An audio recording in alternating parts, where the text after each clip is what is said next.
네, 제 구독자님들 댓글 중에서 몇 분이 보유세 관련된, 보유세를 지금 강화를 하겠다. 또 정부에서 최근에 보니까 1주택자들 중에서 이 고가주택 또는 1주택자인데 그 비건축하시는 분들한테도 보유세를 올리겠다. 그런 얘기를 하면서 보유세가 야, 이것 때문에 부동산 가격이 이제 하락을 한다거나 폭락을 한다거나 그렇게 되는 게 아닌가. 오늘 보유세를 너무 많이 내가지고 이것도 너무 문제가 되는 거 아닌가 하는 우려를 하시는 분들이 많았습니다. 제가 그런 보유세 관련해서 잠깐 몇 자지만 정리를 한번 해봤습니다. 제 생각을. 보유세를 어떻게 우리가 생각하면 될까? 보유세. 2021년이었나 2년이었나 문재인 정부 때 갑자기 그 엄청나게 세금이 보유세가 올라가면서 그 당시에 종합부동산세를 정말 말도 안 되는 가격으로 엄청나게 많이 냈던, 주택을 가지고 있는 것만으로 완전 죄악시 되고 적폐세력이었고, 그냥 전세를 주고 있고 월세를 주고 있는 임대인으로 한 사람으로서 그냥 그 주택 가격이 오르고 내리고 이게 중요한 게 아니고 현재 가지고 있는 공시가격 기준으로 전체 네가 이 정도 가지고 있으니까 이만큼 내. 정말 힘들었던 몇 년간의 시기가 있었어. 정말 힘들었죠. 자, 근데 보유세, 지금 이제로서 보유세를 올려서, 그러니까 상대적으로 자산을 가지고 있는 사람들의 가지고 있는 것만으로서도 세금을 매긴다는 얘기죠. 보유세를 올린다는 얘기는. 그래서 그게 부담돼서 사람들이 팔거나 공포에 떨어가지고 헐값에 던지거나 그렇게 됐을 때 시장에 매물이 많이 나와서 가격이 떨어진 매물이 나오다 보니까 이제 전체적으로 부동산 가격이 하락이 되면서 안정이 될 것이다. 그런 시나리오가 같습니다. 그러니까 이게 지난 정부 때와 거의 똑같죠. 이게 컨트롤 C, 컨트롤 V거든요. 근데 그때 이제 아마 겪지 못하셨던 분들, 저도 그 당시에 처음이었고, 이게 이제 두 번째다 보니까, 이게 너무 똑같은 거 아닌가? 근데 그때와 지금의 다른 거는, 그 당시에는 저금리였다가, 또 다른 거는, 그 당시에는 그때부터 향후 몇 년간에 지방, 서울, 경기도 할 것 없이 다 신축 아파트 입주 물량이 많았고, 지금은 이제, 지금 기준으로, 지금부터 이제 대구, 지방 할 것 없이, 서울은 더 없고요. 경기도 쪽에도 더더더 신축 아파트 입주 물량이 적어지고, 거의 없다시피 하고, 위쪽에는. 근데 여기 아파트 시장뿐만 아니고 이제 비아파트 쪽도 건설 인허가 착공이 거의 없는, 안 짓는다는 얘기죠. 이런 상황은 좀 다르다, 두 개지가. 자, 근데 일단은 우리가 보유세를 걱정한다는 것은, 쉽게 얘기하면 정치인들이라든지 잘 나가는 연예인분들 있죠. 건물을 사서 몇백억이 됐다 이런 분들, 그런 사람들 걱정은 우리가 보통 하지 않아도 되기 때문에 일단은 약간은 강남이라든지 고가주택이라든지 그런 쪽을 가지고 있는 분들께는 당연히 부담일 겁니다. 근데 아마 이런 5월 9일 그 시간이 양도세도 마찬가지겠지만 어느 정도 시간이 지나고 특히 5월 9일 전에 양도소득세를 중과를 하겠다. 조정 대상 지역에 있는 물건을 빨리 안 팔면 다주택자들. 근데 지금 시간이 벌써 다 됐죠. 이미 초반에 그런 매물들이 좀 나와가지고 거래가 될 거고 그 이유가 지나면 지난 정부 때와 마찬가지로 매물이 잠길 겁니다. 이미 기한은 지났고 못 파니까 증여를 한다거나 그냥 가지고 가자. 그때부터 이제 보유세 이슈가 되겠죠. 근데 이 또 보유세에 대한 이슈도 같은 얘기지만 지난 정부 때 우리가 똑같이 겪었던 얘기. 그래서 많은 사람들이 힘들어했죠. 근데 중요한 게 뭐냐면 결론적으로는 그 당시에 안 팔았던 분들이 위너죠. 위너. 판 사람들만 완전 정부 말 믿고 완전 정부가 팔아라 협박을 했죠. 안 팔면 끝난다. 그래서 그 당시에 정부 고위 관료들 중에서도 집을 내놓을래 해가지고 집을 내놓으신 분도 있죠. 난 이런 거 필요 없고 난 내 서울에 있는 요지에 집을 지킬 거야. 어떤 분들은 집을 팔고 집을 지키신 분도 있고. 근데 그 집도 그냥 서울이 아니고 외곽이라든지 저쪽에 경기도 쪽에 지방에 있는 걸 먼저 팔고 절대로 그 서울 건 안 팔더라는 얘기입니다. 지금도 다주택자들 집을 팔라 하면서도 정부 고위 관료나 정치인들 다주택자들 얘기 쓱 또 언론에 나왔다가 지금 또 갑자기 또 조용하죠. 저 사람들 왜 안 팔지?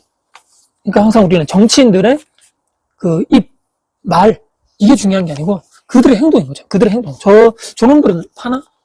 저것들은 팔면 모르겠죠. 어떻게 또 움직일지. 근데 아무도 안 팔더라.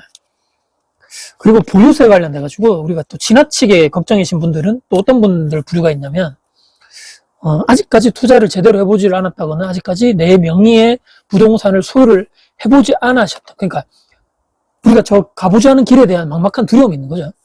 그런 분들 중에서 약간 또 그쪽으로 완전 빠져가지고 그냥 현실이 아니고 바라는 거죠. 나는 비록 자산이 없고 아파트가 없고 집이 없는데 저 있는 놈들이 그냥 싫다는 얘기죠. 그런 사람들이 앞으로 막 다는 거죠. 저놈들 때문에 집값이 안 오르고 전월세가 오르고 다주택자들 때문에 뭐 폭등이 되고 집값에 뭐 무슨 뭐 이상하게 되고 이렇게 그런 사람들 중에서 이렇게 얘기를 해보고 싶은 거죠. 혹시 집을 하나 사가지고 동생이라고 했습니다. 동생 집을 하나 사서 아파트가 됐든 비아파트가 됐든 내 명의로 되겠죠. 나중에 취득세 내고 하면 내 명의로 등기부등본에 딱 올라갑니다. 그때 내가 살아도 되고 전월세를 보통 우리가 줬을 때 말이죠. 임대를 준단 말이죠. 한번 해봐야지만 이런 얘기를 안 할 건데 말이죠. 이 얘기를. 보유세가 폭탄이 돼가지고 이런 다주택자들 놈들, 저 유주택자들 놈들 때문에 주택가격 오르고 이런 거 말을 입을 쑥 다물 건데 말이죠. 보유세를 올리면 폭락할 것처럼 선동하거나 본인이 당하거나. 근데 이런 사람들한테 나중에 실제적으로 본인이 나중에 나이가 들고 돈을 모아가지고 어느 정도 자산이 있을 때 이제 나 결혼도 하고 뭐 이제 이사 가는 것도 지겹고 내 집을 마련해야 되겠다. 집이 딱 마련되는 순간 아까 얘기했던 잠깐만 왜 보유세가 이렇게 높아져? 뭐야 이거? 나는 그냥 단순한 실거주자인데? 또는 어떤 나중에 돼가지고 어떤 무슨 또 상황이라든지 어떤 문제 때문에 나는 잠깐 지방의 발령을 받아서 지금 내가 여기 있는 현재 살고 있는 집을 팔 수는 없고 나중에 내가 다시 돌아야 되기 때문에 나 이게 딴 사람한테 전세는 월세 주고 싶은데 이게 나중에 자기가 뱉은 그 말에 자기가 주구장창 손가락질하고 적폐라고 했던 그 비거주주택자가 자기가 되는 거죠. 그때가 됐을 때 과연 이런 얘기를 할 수 있을까? 임대소득세도 내봐야 되고 양도세, 종합부동산세 내보고 나서 이런 얘기를 해야 되는 거죠. 근데 만약에 이런 게 아니고 보유세 걱정하시는 분들 중에서 내가 임대로 그냥 살아야 된다는 얘기죠. 그러니까 집을 가지고 있는 사람들은 보유세를 폭탄 때리면 가격이 떨어질 거니까 자산이 폭락할 거. 그러면 내가 어딘가 살아야 되니까 전세는 월세로 살겠죠. 그러면 얼마 전에 우리가 겪었던 금리가 엄청나게 올라서 역전세가 확 돼버렸죠. 역전세 걱정에 대해서는 무섭지 않나? 또는 월세로 또 살면 돈이 아까워가지고 월세 매달 나가면 얼마나 큰 돈입니까? 주거비에서. 그러면 또 안 갈 것 같고 월세는 또 선택 안 할 것 같단 말이죠. 세금 폭탄 때려가지고 집주인을 때려잡아야 되는데 집값도 폭락해야 되는데 근데 나는 그런 집은 절대로 안 살 건데 매수를 안 할 건데 근데 나는 그 놈들의 집에서 내가 임대로 살아야 된다는 얘기인 거죠. 전세 살면서 답이 뭐지? 그러니까 답. 도대체 무슨 얘기를 하고 싶은 건지 모르겠습니다. 무슨 얘기를.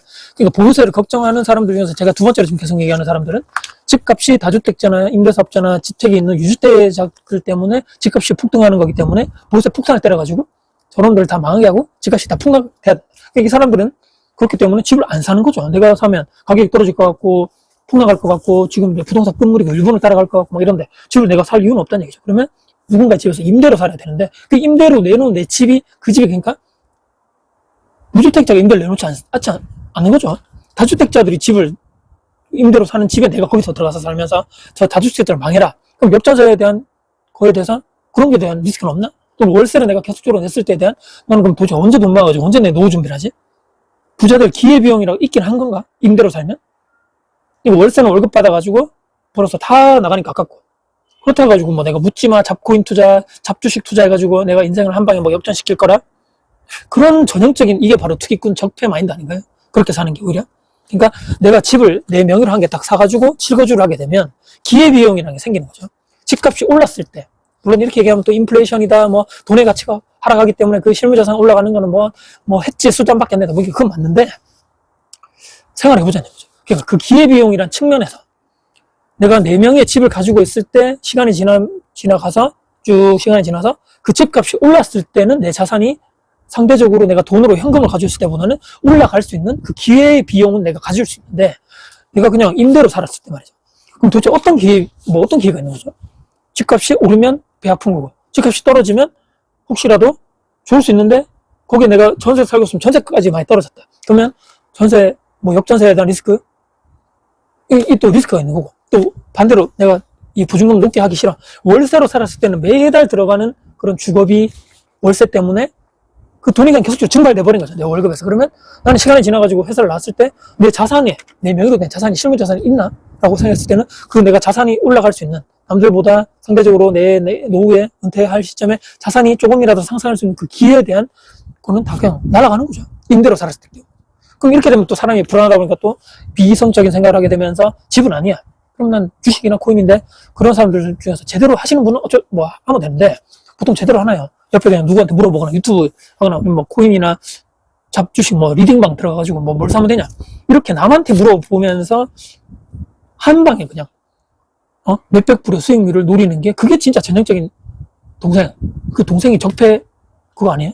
그러니까 이런 생각을 하게 되면서 이 보유세에 대한 걱정은 우리 뭐 지방에 계신 분들은 20억, 30억 정도 이상 되는 자산을 가지고 있는 분들이 아니라면 저는 사실은 크게 걱정할 거 없다.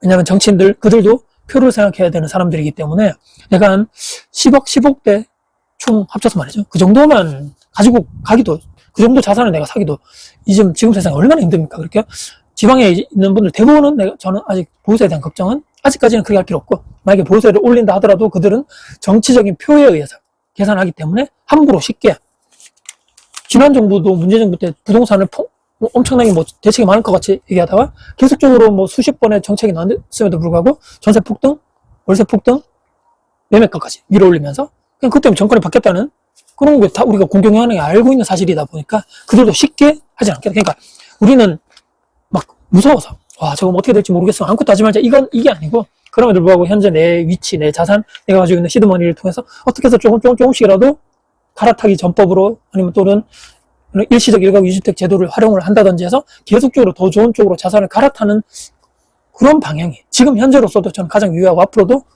우리가 일반적인 직장인이 할 수 있는 가장 좋은 투자 또 그렇게 하면서 또 일부는 뭐 적금으로 또 돈도 모으면서 달러 투자도 하시고 주식으로 조금씩 해보시고 말이죠. 우량주 위주로 미국 주식 많이 하시죠. 그렇게 하면서 분산 투자해서 뭐 금이나 이런 뭐 실물 자산 해보시고 말이죠. 그런 식으로 가면서 근데 중요한 것은 내 집 마련 필수다 말씀드리면서 그렇게 하는 것이 현실적으로 우리가 부동산을 바탕으로 해서 내 자산을 키우는 가장 유일한 방법이 아닌가라고 생각을 하게 되면서 보유세에 대한 걱정을 우리가 조금 내려두는 것이 좋지 않겠는가. 아직 우리는 그 수십억대 자산을 아직까지는 가지지 않았기 때문에 너무 걱정하지 마시고 앞으로 뭐 구더기 무서워서 장을 못 담그면 안 되죠. 그래서 계속적으로 우리는 더 좋은 쪽으로 자산을 갈아타기 위해서 앞으로 5년, 10년간은 우리가 열심히 해서 나중에 똘똘한 채 가는 전략으로 우리가 가보자라는 말씀 드리면서 보유세 관련된 저의 생각을 정리를 해서 말씀드려봤습니다. 오늘 영상 여러분께 도움 되셨다면 구독자, 알람 설정, 댓글 주시고요. 정상 주변 분들께 공유될 가치가 있다고 사신다면 널리 공유 부탁드렸습니다. 화이팅입니다.